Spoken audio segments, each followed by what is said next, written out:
Welcome to the channel. In today's video, we are working on my wife's 1972 BMW R75/5, and we are going to be synchronizing and tuning the carburetors. These are Bing 32mm carburetors. They're pretty much the same carburetors that are on every airhead. So if you have an airhead at home, more than likely has these carburetors, and this procedure is going to apply pretty much directly to your bike. Even if it has the 40mm version, it's going to be the same procedure. And I have seen you do this a lot, and I'm usually the holder of the gate, the tool. So I've seen it done a lot, but I have not done it myself. So right, so she's going to be kind of new to this, and she's just going to be going with my instruction, and hopefully you guys can follow along. And we're going to kind of go over the runnability differences and how much better it's going to run after we're done here. So not to go into too much detail, but like right now we're experiencing a lot of, this bike's new to us, so it's pretty rough cold starting, and sometimes if you coast up to a stoplight and squeeze your clutch in, it'll die. You need to restart it. So we're just going to kind of go over that. That's happened to me a couple times. Yeah, it has happened to you a couple times.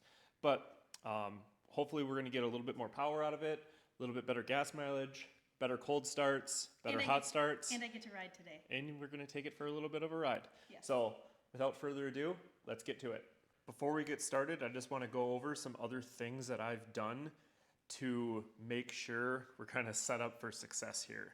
So if your carburetors are out of sync, but your valves are way off, you're going to have a very tough time correctly setting up your carburetors. And if your carburetors are leaking air from like any of these boots or anywhere after the carburetor, so if it's leaking air somewhere in here, you're going to have a very, very tough time synchronizing these carburetors, and more than likely you're not going to get it correct. So there's a couple things like prerequisites, going over the valves, making sure our ignition timing's good. We have new spark plugs, we have a fresh air filter, and the bike's kind of in a good state of health. The carburetors have been gone through, so I actually threw these through an ultrasonic cleaner, and now we're kind of setting them up for the first time. I have the carburetors are going to be pretty far off, and all the settings on the air screw and everything's just kind of set to the default factory settings, which is always a good starting point, like kind of where it comes from the factory. But obviously there's further dialing in we can do. And I promise if you follow this video, your carburetors will be set up better than it was from the factory. First step in synchronizing your carburetors is we're going to be removing a vacuum port here. So on this carb, it's just this flathead right there with a little red. And so I'm taking gasket. this all the way out? Yep, you're going to remove that. Okay. Okay, so coming underneath your carburetor, there's this screw right here. This is going to be your fuel screw. Just the air-fuel mixture of our carburetors at idle. On this particular carburetor, the default setting is 3/4 of the way turned out. So what you do is you crank the screw all the way in until it bottoms out. I had it set at about a half turn there, so you can see it stops right there. So that's bottomed out.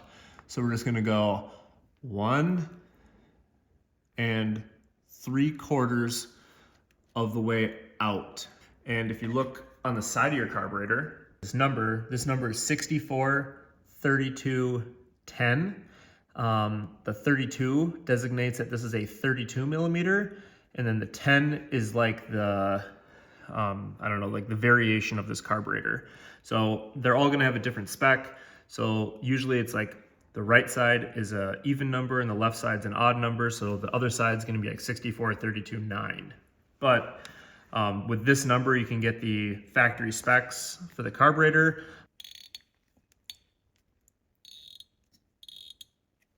We've replaced these cables on this bike. So I just have this threaded in all the way. So we have a ton of free play, and all that's doing is ensuring that this cable isn't even slightly pulling on the carburetor. That's gonna throw off our idle adjustment. To synchronize our carburetors today, we are using the digisync tool. The digisync tool is one of the most accurate ways to synchronize your carburetor. And one thing that I really like about it is that it's like 100% self-contained. There's no, some of them have like jumper leads. The previous sync tool that I had like jumper leads that you have to connect to your battery. And this is completely self-contained, self-calibrating, and it just takes a battery.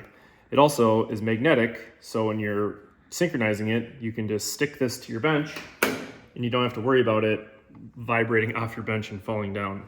But super user-friendly and easy to use. You just turn it on and it does its little self-calibration thing. Calibrating with engine off, it's not even hooked up.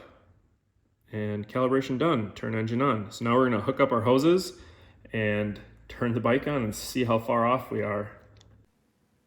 So with it being magnetic, we can actually just stick it right there to the tank, and we don't have to worry about the wires getting burned on the exhaust or anything.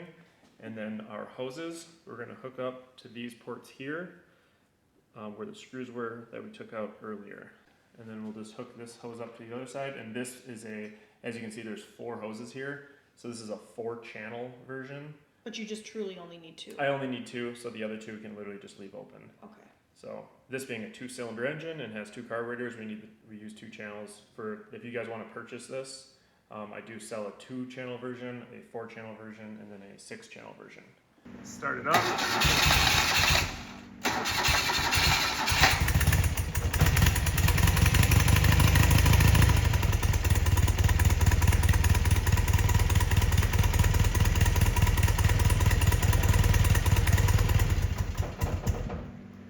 Then it dies and you take the choke off.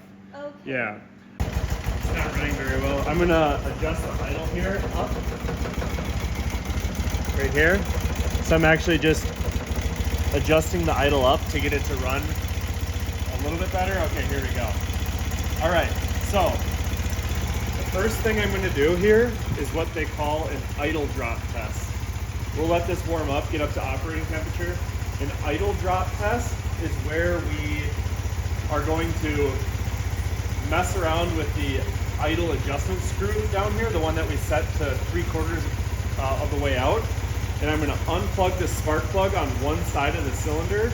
So the bike's artificially running on one cylinder, so it'll only be running on this cylinder. And then we're going to slowly, we'll turn it in about a half turn, and then we're going to slowly back it out. And you're going to hear the idle as it runs on one cylinder. You're going to hear the idle slowly increase, and the idle will increase, and then it'll kind of drop off. And then right when that idle drops off, we're gonna back the screw back, so put it back a little bit to where it was idling the highest. And that's gonna tell us that the engine is running the most efficiently, if that makes sense. So we're gonna remove this. All right.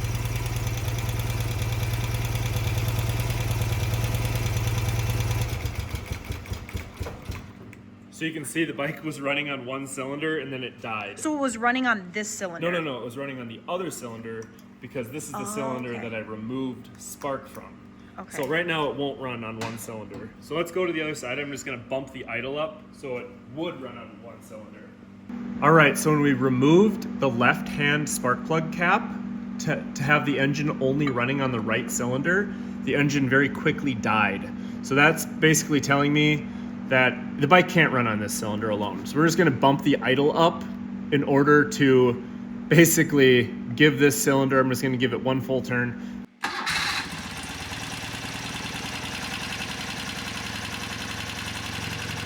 right, so I'm gonna remove this spark plug cap to get it again so it'll only run on the right cylinder. So I'm basically cutting the spark to the left cylinder. Yeah, you can definitely tell it's an idle tire. So with the bike only running on the right-hand cylinder, come down here, this is your idle air screw. I'm going to, just listen for the idle. You'll hear it kind of pick up or drop off. I'm gonna go in. So you can hear the idle kind of drop down there, honestly. See how it's, and as I slowly move this out, the idle's very, very slowly picking up. So that's kind of like you turn it the other way We're going to turn it in very, very small intervals. Like the tiniest turn you can do, you'll just barely hear the idle pick up. You can hear it pick up there and drop off. And we want to get it so the idle's the highest it can be by only adjusting this screw. And as the idle picks up, we might want to drop our idle down. So I drop the idle down, and I'm going to keep going out. Hear the idle pick up there. So keep going out, and we're adjusting the amount of fuel allowed into the engine, and as the idle picks up, the fuel's getting a more efficient burn. And we want to get it so when the idle goes up, and then it drops off, and we want to back it off like a 16th of a turn to get it when that idle's at that peak, where the air-fuel mixture is burning the most efficiently. And so we're going to hear that. We'll hear it, the idle pick up even more and then drop off. So can we continue backing it out? I can tell the idle picked up a little bit. You can hear that? I'm going to keep going back. And I'm going to back the idle screw off, so I'm lowering the idle.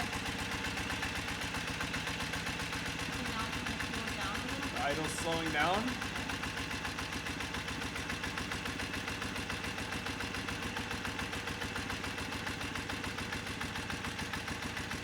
So as I back this off, you can hear the idle.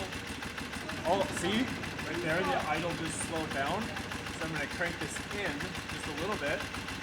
You can hear the idle kind of pick back up right there. So if I go back over here, it slows way down. And that means, so as I bring this screw out, I'm giving the engine more fuel, so the mixture's getting richer, and it's starting to run a little rougher. So I'm going to go back here, and it starts to smooth out. I'm just going to kind of mess around and get it in this perfect area. You want that idle to be as high as you can just by adjusting this screw. And now that we have this, our air mixture screw set perfectly there, we're going to back out the idle screw, and basically I want to get it to a point where this engine can barely run on one cylinder. Barely. We want it like, I'm going to do it 16th of a turn, I'm going to wait. Do another, so right now, the idle is so low that it's like shaking. We're going to keep going down. I want to get it as low as I can. Yeah. So it's just barely running. See? It's barely running.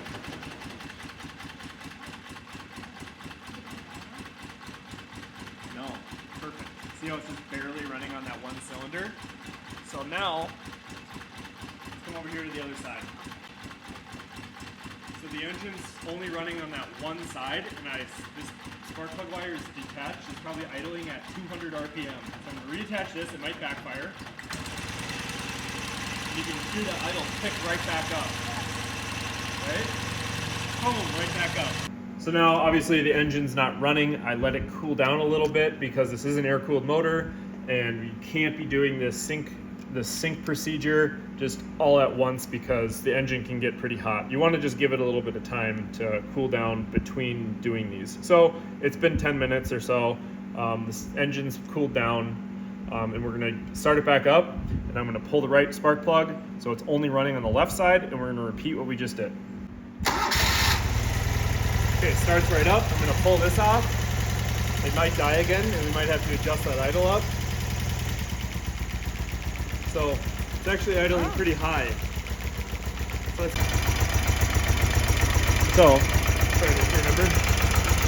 So now coming underneath here, we're going to do the same thing. Right now it's idling pretty high, so I'm going to back off the idle screw.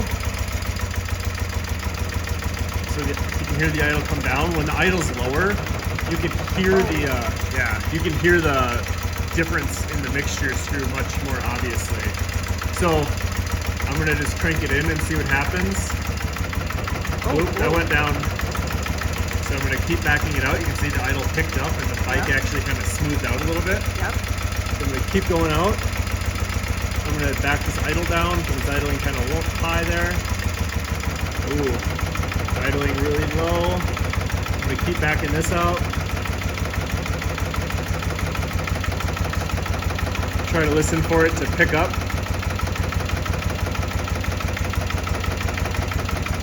Oh, Oh, it's gonna die? yep. Or So no? now see how I went in? I just quick went in an eighth Yeah. turn and the idle picked back up. Yep. So right there is where we're getting the best performance. Okay. So now I'm going to back this idle screw down basically as low as I can, so it's only running on one cylinder. And it's gonna, oh, and then it like smooths back out. Yeah. So now it's, oh, Oh, yeah. now it sounds like it might die. Yeah. And we're just barely running, so I'm not touching it. And we're idling again, probably at 200 RPM. All right, so now it's time to use our digisync. And you can see we got 76 and 83. So we have the mixture set up perfectly, but our next step is to get the idle screws set. So our idle's a little high. We want to get this down to about 1,000. And in doing that, we're going to adjust our idle screws and get these numbers right next to each other. So depending on where you're at in the world, you can hold down your power button and cycle through whatever units you use, kPa, millibar. You know, you can work through all of these, and whatever unit works best for you, use that and get this dialed in.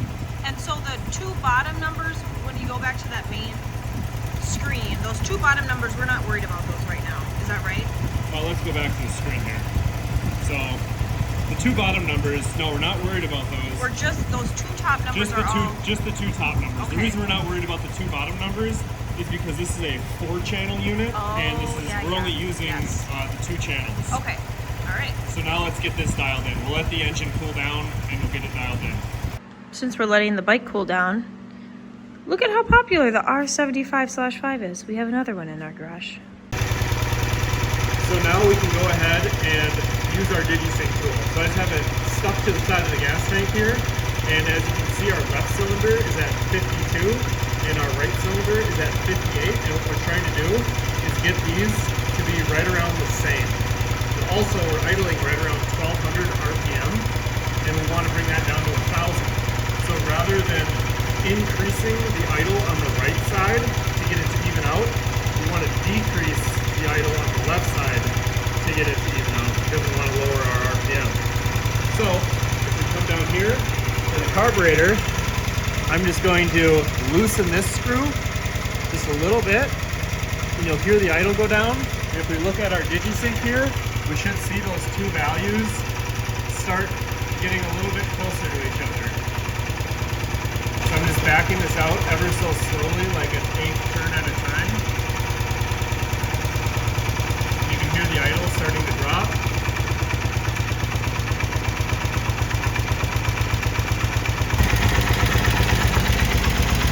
So now on the right side, I'm tightening this screw to bump the idle up to try and get these numbers a little bit closer. And then we have our RPMs right around like 1050, 1100. I'm bumping this up. And then now we're gonna go back over to the left side and bring that one down. So we're just slowly adjusting our idles up and down to get these to match, and this around 1000.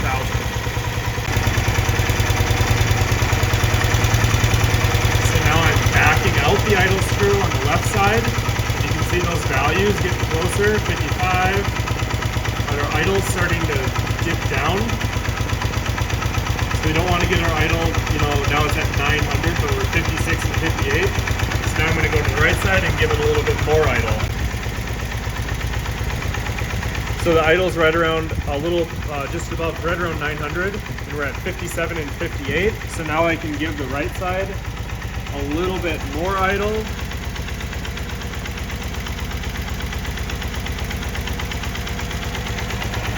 And that's bumping our idle up, so we're at 1050, 57 and 57. So now we're perfectly dialed in. Our idle is a little bit high, so maybe I'll back both screws out just a tiny bit. I'll go like a 16th out on this side and a 16th out on the other. So now we're going to, so if you look up here, we're at right at 1000. We are 1008, 986, 57 and 58. I'm going to give this one a little bit more 57, 57, and we're at 999, 1,021, 1,024, 57, 57. Our idle is dialed in, buddy. 57, 57, right at 1,000. I mean, doesn't it get any better than that? So now we're gonna let the engine cool down, and then we'll go ahead and adjust our off idle. So the off idle is done by adjusting the throttle cable here, and this also affects your throttle cable slack. So if you come up here to your throttle, obviously this is not adjusted. So we have a ton of just slop, like free play that we don't really care about. So what I'm gonna do is set this all the way forward, and then you can see here, we have all of this slack here. We have like a ton of slack, and we're basically gonna set this up evenly on both sides. So this nut right here is a 10 mil, so we just loosen that, and we can pull our cable up and unthread this. And all we're doing is looking to get it even on both sides. So I'm gonna try and get about, 2.5, 3 millimeters of free play there. All right, so this one, same thing. We have a ton of free play in here. So pull that up and thread this out, and we're just setting it up equally on both sides, and it doesn't have to be perfect. When we rev it up and look at our digisync tool, that's when we're going to be dialing it in. So now we can start our engine. It honestly should start phenomenally. So now can you tell that there's a difference in the play on the throttle? So now since I have that just set up down here, there's just that much play. So it's all kind of personal preference. You want some play, but obviously we don't want like a ton of slop. And if you have too much slop, that's going to prevent you from like being able to go wide open throttle. Okay. So if you have too much slop, you might only be able to achieve 90% throttle. Okay. Not that this is a race machine, but we want to have it, Yeah. And you can tell. So if you open it up wide open all the way, and then come down here to the throttle cable. Yep. Okay. You can see the cam that we're pulling on. Uh-huh. Right here you can see where it pulls on when I open the throttle up. Oh yeah. So if we went all the way open and I pulled back on this, I can tell you that you I'm can't maxing go any it out. farther. I can't. Okay. It's hitting its stop. Okay. So we'll set that that's back good. down. And then, so like I said, we just want about 2.5, 3 millimeters. Doesn't need to be perfect. I set them up kind of on the looser end, and then what I'm going to end up doing is tightening one or the other to get our readings dialed in. Okay. So we're going to do the same thing we did for idle, but we're just going to hold it at, I like to say, hold your throttle open at around 3,500, 4,000 RPM. That's kind of like where these bikes like to live. Okay, now we can turn the engine on. Like, come on. See how well that started right up? So right now we're at 59 and 59. We're idling at 930. The engine's a little cool, but we're going to adjust our off idle. So I'm just revving it up.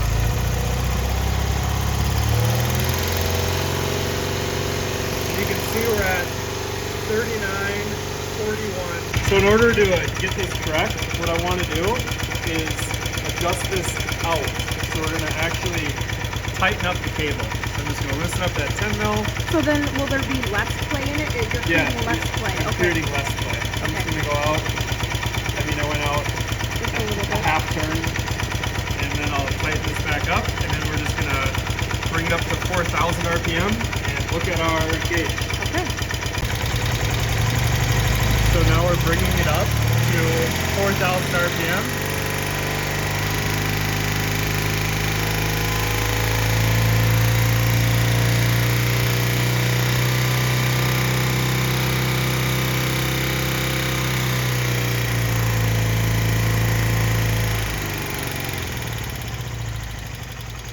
So now we're going to go around to the other side and make it a little bit tighter.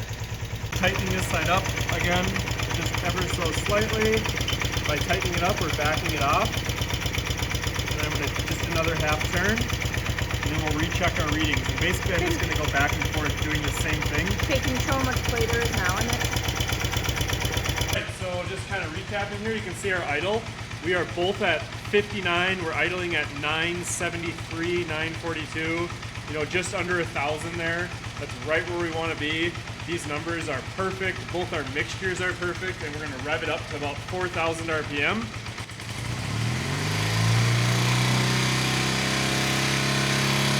And you can see we're at 33, 32, 33, 33. We are perfect, right where we wanna be. And just from the beginning of the video to the video now, you should be able to tell, listen to the throttle response. Man, this thing is a really, really good runner. And it settles out, they're both right at 58, they're pulling equally, we're at 1,039, 1,012. Honestly, I couldn't ask for a better setup. So as you saw, we have it pretty much perfectly set up. We can unhook our digisync tool and get these screws that we took out earlier. The screws that we took out earlier reinstalled. So if you're doing this at home and you have any questions about what you're doing, I offer like a member service so I can kind of help you with your bike, tuning it along the way. You can join that by clicking the join button on my channel. And also if you're looking to purchase a digisync and kind of follow along right with me using the same tools, I will also have this linked below. My genuine opinion, this is one of the best synchronizing tools that you can buy, and it's very easy to use, and once you get the hang of it, it's user-friendly. There's all sorts of units. I like that it, you know, gives you an RPM readout. There's no jumper leads. It's accurate, and you're gonna see a significant improvement in throttle response, power, like with your bike running correctly. Like I can pretty confidently say that this bike has never ran this well. You know, I mean, you've been riding it. What do you think? Well, we'll like see. just yeah, we'll take it for a little spin. I want to take it for a ride, and I guess we'll see.